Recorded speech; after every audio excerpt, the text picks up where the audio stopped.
Patyčių situacijose paprastai dalyvauja ne tik du asmenys, kaip dažnai manoma, kad tai yra tik auka ir skriaudėjas, tačiau dalyvauja ir žymiai daugiau žmonių, kartais gali būti net visa klasė dalyvaujanti patyčių situacijoje. Ir kiekvienam mokiniui tenka tam tikras vaidmuo. Pavyzdžiui, vieni vaikai pradeda patyčias, kiti jas palaiko ir netgi prisideda prie jų. Treti tiesiog stebi, kas vyksta, ketvirti vaikai yra būtent aukos, jie skriaudžiami. Ir labai svarbu, kad visi visi netgi esantis toje aplinkoje, kurioje vyksta patyčios, kad jie suprastų, jog jie atlieka tam tikrą vaidmenį, kad ir jie tiesiog kartais net nieko nedarydami gali prisidėti ir paskatinti skriaudėjus toliau tęsti savo netinkamą elgesį.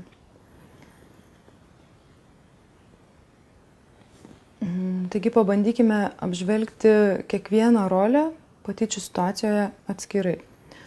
Pirmiausia, pradėkime nuo aukos. Auka tai yra toks asmuo, kuris patiria patyčias ir toksai asmuo dažnai gali būti dėl to labai nuliūdęs ir vienišas. Ir pagrindinis tokio žmogaus elgesys yra vengimas, kadangi jis jau vengia tų vietų, kuriuose jis potencialiai gali patirti patyčias.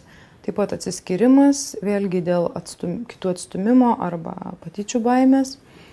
Aukai taip pat yra būdingas išmoktas bejėgiškumas, nes, kaip jau matėme iš ankstesnių mokymų, kad patyčias patiriantis asmuo yra fiziškai arba psichologiškai silpnesnis už jo skriaudėją ir jis pats vienas negali susidoroti tiesiog su tokio dydžio jam daromų psichologiniu ar fiziniu spaudimu. Taigi jis tiesiog išmoksta nereaguoti, jisai priema tas patyčias ir gali jaustis visiškai bejėgis ir nesugebantis su tuo susidoroti vienas. Taip pat auka kartais imasi kraštutinio varianto, kada jau iš nebežinojimo, ką daryti, ji ima gintis smurtu. Tai yra, vadinasi, smurtu atsako į smurtą, bet tai yra tiesiog pagalbos šauksmas. Antrasis vaidmuo patyčių situacijoje yra skriaudėjas, kitaip vadinamas agresoriumi. Tai neretai yra ir klasės lyderis, bet nebūtinai. Tai gali būti ir vaikas, kuris sugalvoja ir pradeda tyčiotis iš kito vaiko, o besityčiodamas stengiasi įtraukti kuo daugiau aplinkinių, kuo daugiau klasiokų, tam, kad sulauktų daugiau dėmesio. Ir pagrindinis tokio agresoriaus elgesys yra savo kietumo, savo jėgos demonstravimas, priešiškumas kitiems ir dažnai labai būna polinkis į nusikalstamą elgesį. Kaip jau minėjau, patyčių situacijos dalyviai taip pat yra ir stebėtojai.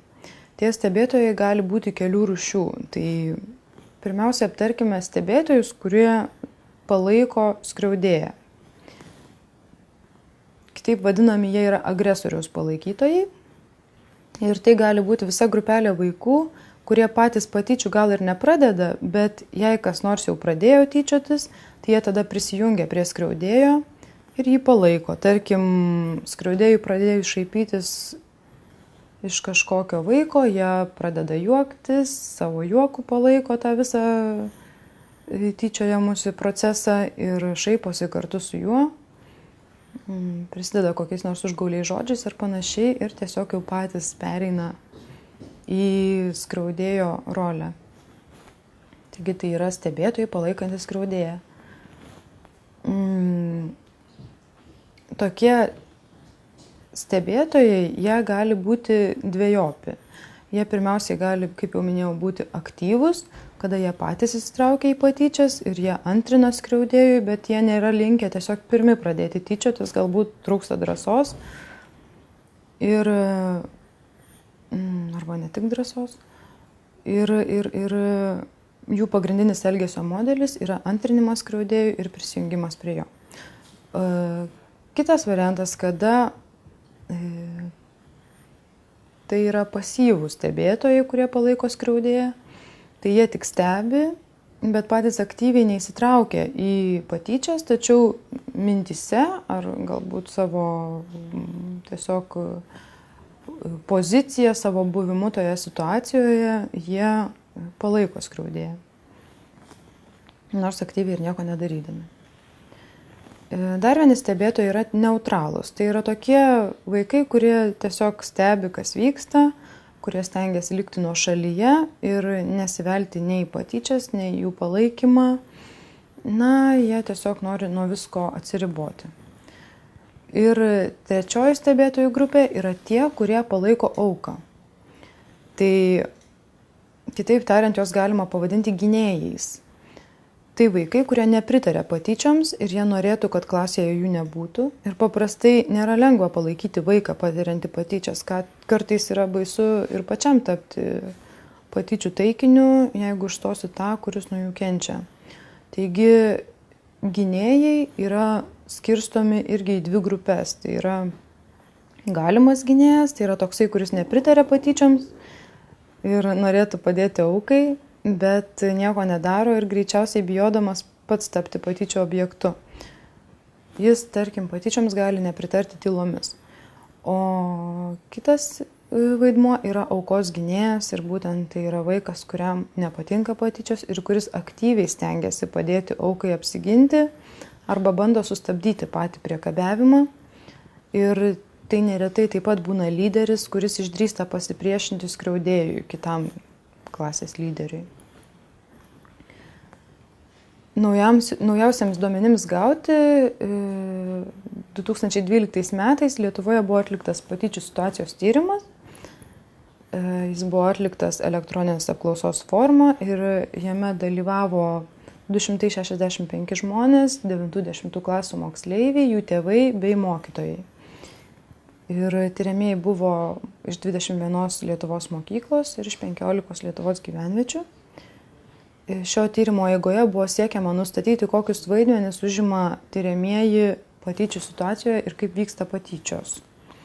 Taigi, pirmiausia buvo klausima, kaip dažnai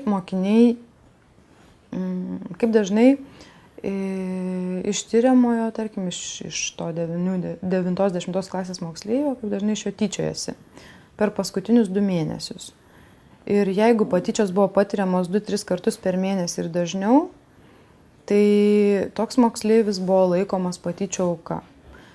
Taigi šio tyrimo duomenys parodė, jog 14% tyriamųjų buvo patyčių aukos. Taip pat panašiais kriterijais remiantis buvo bandoma nustatyti,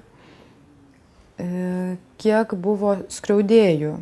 Taigi, jeigu per 2 pastaruosius mėnesius vaikas iš kitų tyčiojosi 2-3 kartus per mėnesį ir dažniau, jis jau buvo laikomas skriaudėjų. Ir tyrimas parodė, jog kažkur 17% tirtų moksleivių buvo skriaudėjai. Taigi, skriaudėjų iš tikrųjų buvo šiek tiek daugiau negu aukų, kaip matėme, bet procentas ganėtinai panašus.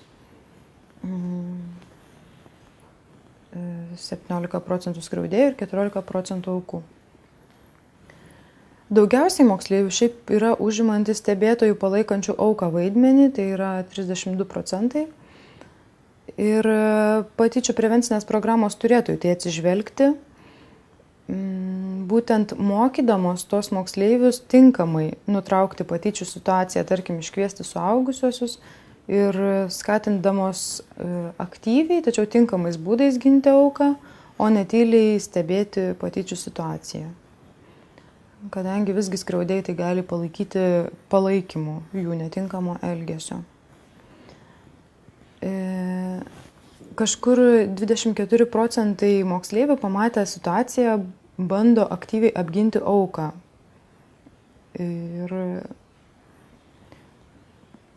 Ir jie nebijo tiesiog rizikuoti savo pačių gerovę ir patys papulti į patyčias.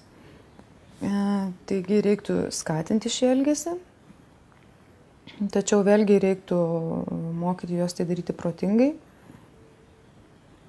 Ir dar vienas dalykas yra, kad tyrime taip pat atsiskleidė, jog tikrai yra ir tokių stebėtojų, kurie tyliai palaiko skriaudėjus. arba netgi prie jų prisijungia ir tokius moksleivius reiktų kuo aktyviau stengtis įtraukti į patyčių prevenciją, kad jie patys netaptų skriaudėjais, iki kurių, kaip žinia, jiems nedaug ir trūksta. Dabar parodysiu scenarijų, kuris atitinka mano kolegės pasakotą medžiagą. Esame patyčių miestelėje, keliaujame prie vaikinų, kurie kabinėjasi prie mažo vaiko, jaunesnio vaiko.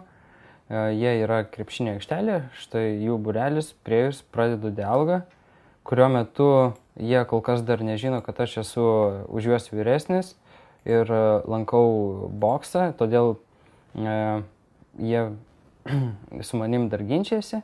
Tačiau sužinojo šitą, jie mėgina atsiprašyti ir sako, kad daugiau prie šito vaikinuko nelys. Tas vaikinukas scenarijaus metu išaiškėjo, kad yra mano kaip žaidėjo draugės brolis. Ir štai šioje vietoje aš turiu porą pasirinkimų.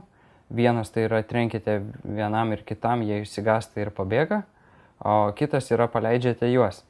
Teisingas variantas būtų paleidžiate juos, nes mes neskatiname smurto, o vien žinodami tai, kad aš esu ir vyresnis ir lankau boksą, daugiau jie prie šito vaikinuko turėtų ir nebelysti. Taigi renkuosi paleidžiate juos ir dabar truputėlį paskaitysiu dialogą. Taigi tas jaunesnis vaikinukas man sako, reikėjo duoti jiems į skudurus. Mano atsakymas, manau, kad jie ir taip daugiau prie tavęs nebelys, o jei taip atsitiks, pranešk man.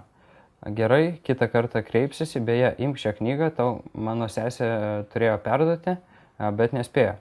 Padėkoju už knygą, atsidaro langas, kuriame galiu būtent pasiskaityti apie jaunuolio vaidmenis patyčiose. Grįžtu į žaidimą, tęsiasi dialogas. Visai man padėkoja nėra už ką, iki pasimatymo, atsisveikinu su juom. Ir šioje vietoje baigėsi scenarijus. Jeigu aš dar kartą norėsiu tęsti jį, gausiu pranešimą, kad šį scenarijų esu sėkmingai įvykdęs. Taigi, šitaip atrodo mano kolegės pasakota medžiaga, bet perkelta į žaidimo pasaulį. Dabar parodysiu, kaip sukuriamas šis scenarijus ir perkeliamas į dialogų editorių. Taigi, pradedame nuo to, kad turime paruoštą scenarijų. Jisai patalpintas kol kas tekstinėme dokumente, dabar perkelsiu jį į dialogų editorių. Taigi, sukuriu naują dialogą.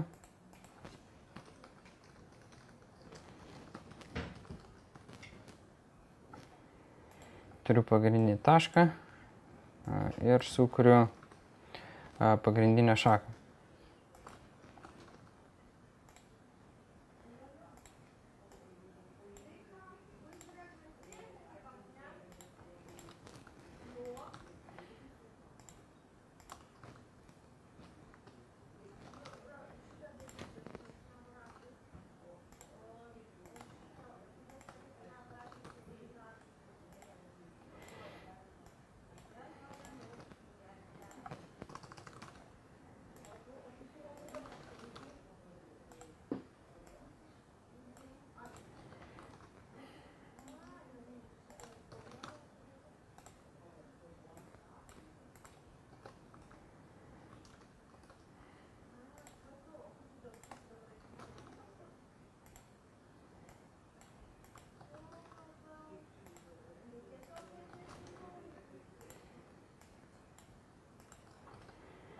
Šioje vietoje pridedu nuorodą, kuri yra susijusi su šiuo scenarijumi.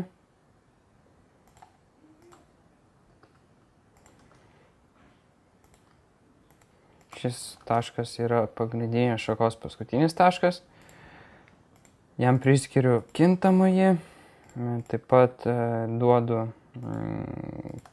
taškų, naudodamas šį kintamąjį, šį funkcionalumą. Įrašau taškų skaičių. Dabar pridėsiu dar vieną šaką, kuri praneš apie sėkmingai įvykdytą scenarijų.